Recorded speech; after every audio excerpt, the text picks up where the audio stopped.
What's that? Oh, bats.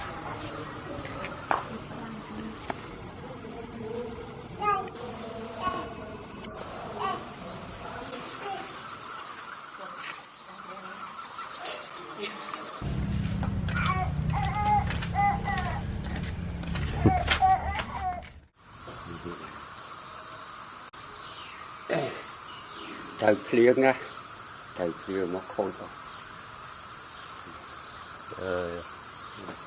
Acid. Dạ máu, clear cái lương này cho nó dạ một trời.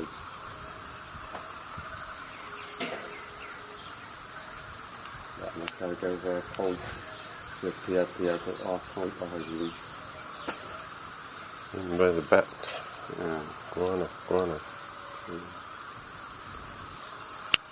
Nó không ai gì sao vậy mà đi.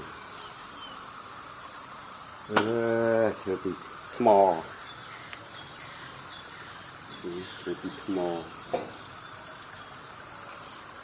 Đây dưới đây phần ở bậc cây tao dịch small vậy đó. Rồi đây.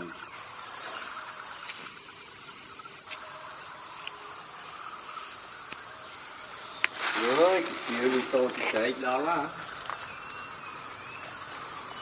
Giờ được tay nó hay rồi. Giờ không đổi chuyện. Con mò ngay rồi hả? Rồi bỏ chiêu á.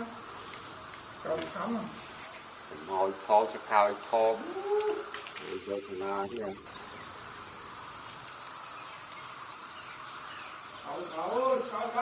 Tao hãy cho thọ mấy ha, tao giang nữa.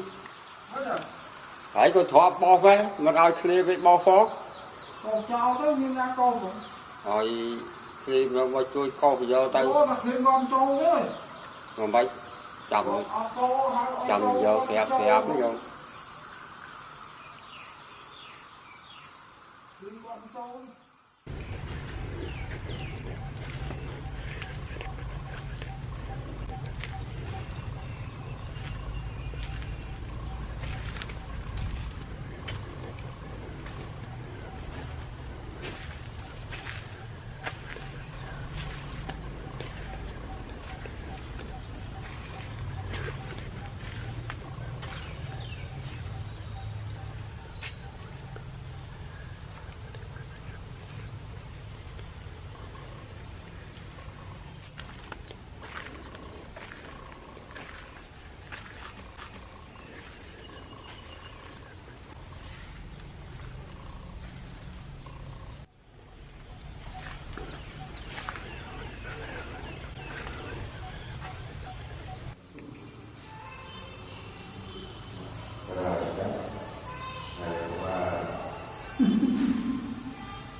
Hãy subscribe cho kênh Ghiền Mì Gõ để không bỏ lỡ